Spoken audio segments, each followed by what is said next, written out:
My daughter, she could come to me crying. It didn't matter what she was crying about, but she could sit on my knee, snot my sleeve, just cry out. Daddy's got you, that's all that mattered. Now when my boy came to me crying, it would be like a clock going off. I would give the boy 30 seconds until he came up crying to me. Then I would end up saying things like, "Why are you crying? Look at me when I'm talking to you. Keep your head up. Stop crying!" And my own frustration of building up to be a man, to fit these structures and guides, I would just find myself saying, "Go to your room. Just go to your room and come back to me when you can talk like a man." Like I'm a man. And he's only 5 years old. As I grew in life, I would just find myself saying, why would I do this? What's wrong with me? Why would I do this? And then I think back. I think back to my father. From being a boy, we were self-taught to be a man, to be tough, to not cry, and most of all, not show any emotion. The journey of boyhood to manhood shouldn't be a war or a battle. Boys shouldn't have to pen the emotions down, fight their feelings, and most of all, they shouldn't die for keeping it in. But we require our boys to keep their emotions in check. We use figures of speech of war and fighting, and being a soldier to deny your feelings for your entire life. But masculinity is not limited to just one either. There are multiple ways of being a man. From the poetry, 10 Phrases to the Man Up by Kyle Grant. From the drama, We Are on Earth, We're Briefly Gorgeous by Ocean Vuong. From the prose, Why I'm Done Trying to Be Man Up by James Porter. A Call a Man by Tony Baldoni. The Mask We Live In by Jennifer Newsom. Man Down, a program, because becoming a man should not be a battle. I grew up in New York City. As a boy, we were self-taught that men had to be tough, had to be strong, had to be courageous and dominant. That no pain, no emotions, with the exception of fear and anger. And definitely no fear. That men are in charge, and you should just follow us and do what we say. That women are not. Women are property. Let's value objects, particularly sexual objects. I've later to realize this collective socialization of men to be better known as the man box. I've been pretending to be a man that I'm not. I've been pretending to be strong when I felt weak, courageous when I felt insecure, and really tough when I was hurting inside. It's exhausting trying to be man enough all the time. As long as I can remember, all I wanted to be was to fit in with other boys. But that acceptance meant I almost had to find this almost disgusted view on the feminine.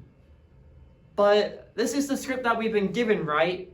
Boys are strong, girls are weak. This has been subconsciously communicated through young minds of boys and girls all over the world. Just like it was for me. Stop crying! Don't cry! You need to pick yourself up! Do something! Act like a man! Be a man! So man up! Man up! Man up! But for men in particular, when the patriarchy says that it's okay to grab a woman's ass, or tell her what to do, or deny her the space or comfort, you accept this as a way of treating another human being. You deny yourself the opportunity to understand why you want this power and control in the first place. The ego wants dominance. and the male ego is currently everywhere. Here we celebrate our boys, who in turn celebrate one another. You killed it, big guy. You went in that game, guns ablazing. It was a massacre. No, it was a blowout. My son, he's a beast. He's a ladies' killer. Dude, did you bag her? Yeah, I effed her brains out. I'd smash it again.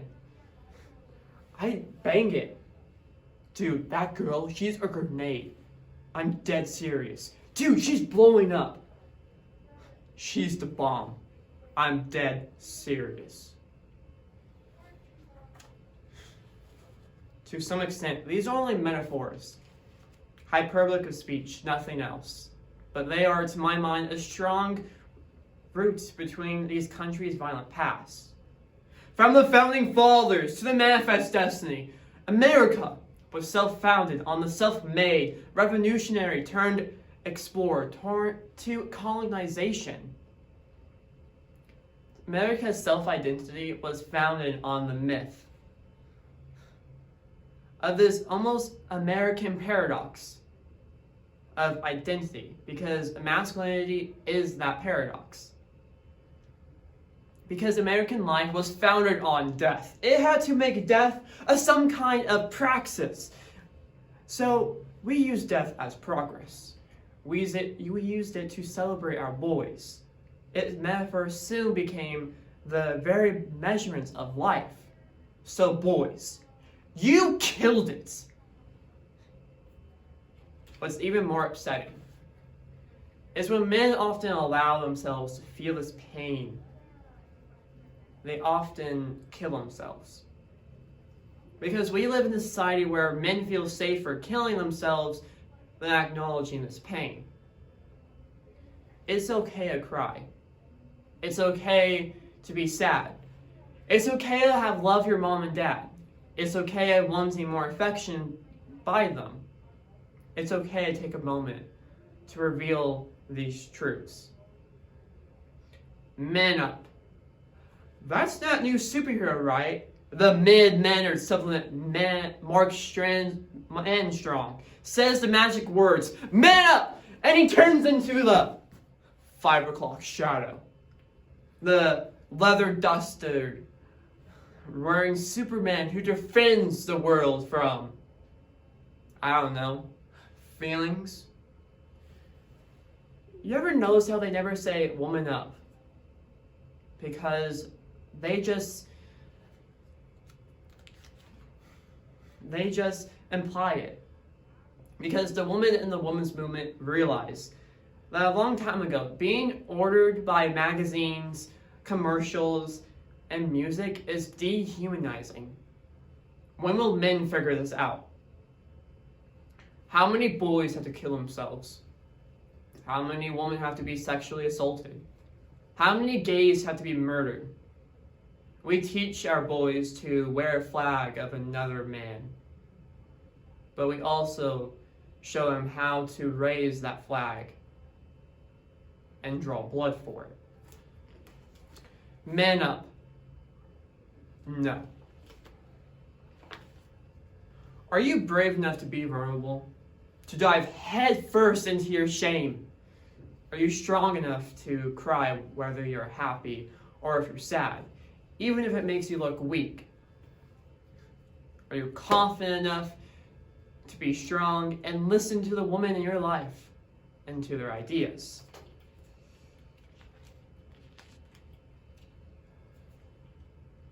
And will you be man enough when you hear locker room talk, when you hear about men grabbing ass and getting her drunk? Will you man up and do something? So we don't have to live in a world where a woman has to risk everything to say the words "me too." This is real. I'm just scratching the surface here. And the more we get deeper and deeper, the uglier it gets. To fix this problem of the glass ceiling, guys, we put it there. We're the problem. The glass ceiling exists because of us. So women, on behalf of men everywhere that feel the same thing as me, please forgive us of all the ways that we have not relied on your strength and how. Now I would like to ask you formally to help us, because we cannot do this alone. We are men. We're going to mess up. We're going to say the wrong thing. We're going to offend you. We're going to be tone deaf. But don't lose hope. We're only here because of you. And like you as men, we need to stand up and become your allies and fight against pretty much everything. We need your help to celebrate our vulnerability and be patient with us with this very, very long journey from our head to our hearts.